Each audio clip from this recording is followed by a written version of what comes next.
Evening, folks. Terry here, coming to you from my grotto. This is Friday evening here in Dallas. Temperature still hot, but durable, and moisture here is still quite high, but manageable. And so figure I'll come out and smoke some Gallic Garden Company and this Peterson Bulldog, and I'm smoking some rum flake, Jamaican flake. It's a Virginia burley mix with rum topping and some vanilla.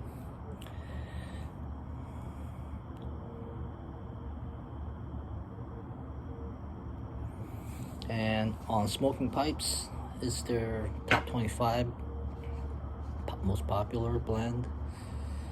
As far as this batch, is the last of my loose that I bought from them. I'm glad to have been wanting to share some with other people, and this is just got half a bowl left, so I'm happy about that. It's a good blend. It's rich and leaves you satisfied. It's a little harsh though,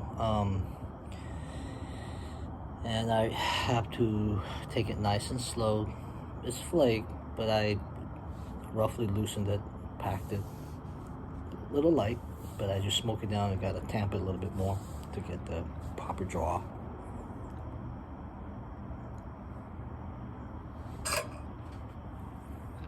And it does create a lot of moisture, so you have to suck out the moisture time to time. And the ash is, powdery, fine ash. And the real life is not too bad. It's much better than Samuel Galworth for some reason. That's what I find most of the Gallic Garden Company blend compared to same, pretty much the brother companies, right? Samuel Galworth.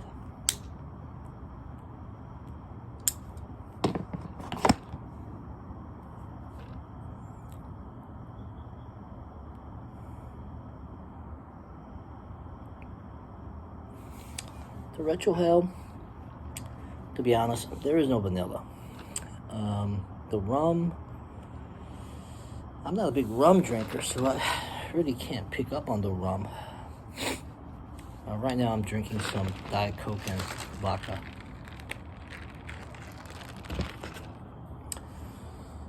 Maybe that drowns out the rum. But in the Retro Hell, I do taste a bit of Lakeland, more so than the rum or the vanilla.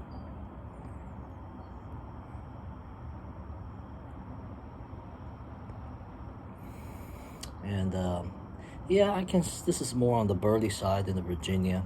It's not sweet at all. There's no sweet aftertaste. But then again, very hearty, leaves your mouth satisfied. But again, it's a little bit harsh. By that I mean it just leaves a scratchiness in my throat if I'm not careful. But the way to do this will be nice and slow.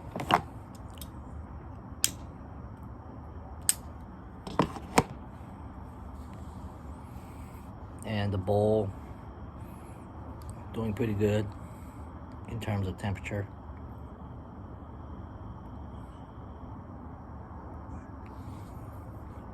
I'm talking, so I'm needing to relight a lot. So there's been some gall going on. There's one topic I'm not going to enter into that gall, but ask people to talk about what their interests are on the YouTube.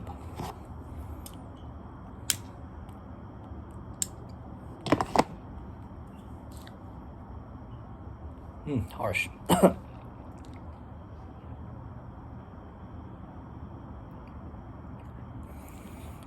So, of course, besides the obvious, which is watching YTPC content, by far, I spend most of my time listening to K-pop. I have a list, many lists, whether they're soulful, jazzy, some list from my favorite musics from different K-dramas, and then just many popular current bands. Do I feel a little bit old listening to them? Not really, music is for everybody,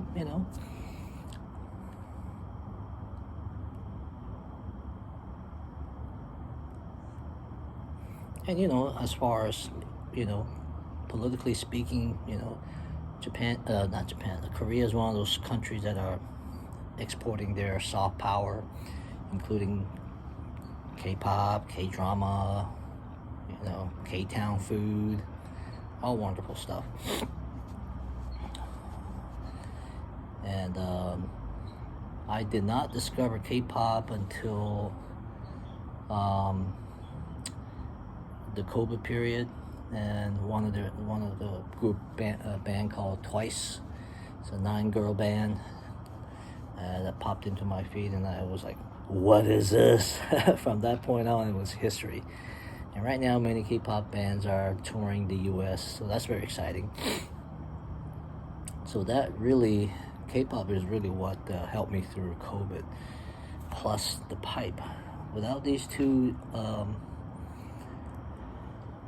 hobbies, I suppose you call it, it would be much more difficult to get through those rough periods. So they gave me sane, they gave me rejuvenated by, those period interest in just day-to-day going on. So I'm very happy about that. It gives me a lot of joy. Pipe smoking and K-pop. Besides that, I keep up with news about China and Taiwan, because I have, ties to people in Taiwan, and so it gives me interest in knowing what's going on politically, economically, and to a lot of degrees culturally, in terms of population growth and all that. Birth rate is plummeting. South Korea is one of the lowest, birth rates. Japan is there. Singapore, Taiwan, and China, all going down. Quite concerning. And last but not least, my other interest is space news. I have no background in math or astronomy or anything like that. I'm a molecular biology major in college, so science is a great deal of interest. So amateur science, just following space news with the James Webb Telescope, discovering the beginning of the universe, all that, how it began, supposedly. And a lot of theories about the origin of being, and that just fascinates me. The human brain is no way that we can even touch what needs to be understood. So that always frustrates me too. And there's many theories, but what's beyond the Big Bang? Was there, what's before the beginning? How is it going to end? Alternate universes, multi-universes, black hole, all that topic really just fascinates me. And one question that begs all of this question is, there was a philosopher, I wrote it down, I forgot his name. I think it's the best way, in a philosophical standpoint, to have that question asked is, Why is there something rather than nothing? And that is the question of, why? And the reasoning, the answer will be something needs to be when there's sufficient reason for being. I'm gonna have to do lots of reading on that topic, find out the meaning of life, how religion fits in, my own personal beliefs in religion.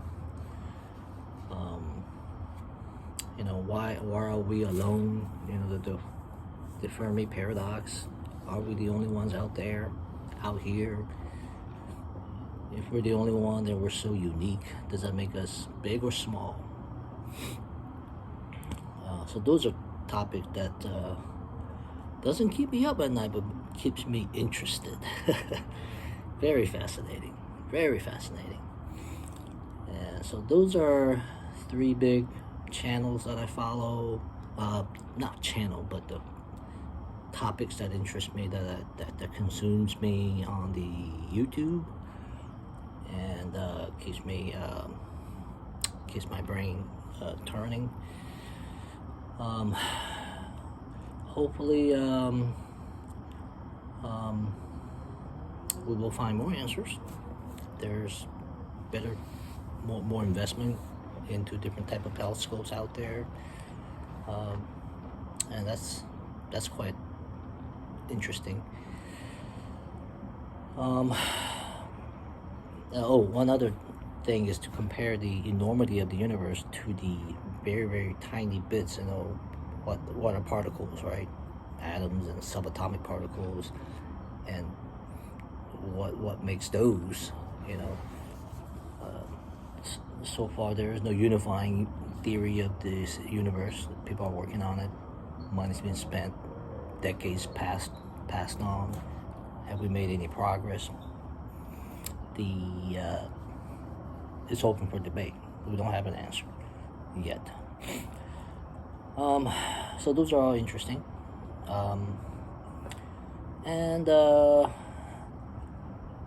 classical music, that's down the line, the 4th topic that I would delve into. Not so much symphonies, just string orchestras, Bach, Mozart, those type of things. But recently I did delve into a little bit of a classical piano concertos. There's some soloists, pianists that are just mind-boggling at how much talent and skill they possess. So that's what scratches my brain on a day-to-day basis. So hopefully you found this interesting, and thanks for sticking around, letting me ramble, and I appreciate your time. And hopefully you enjoy your pipe tonight, and I'll catch you on the next one. Have a good night. Take care.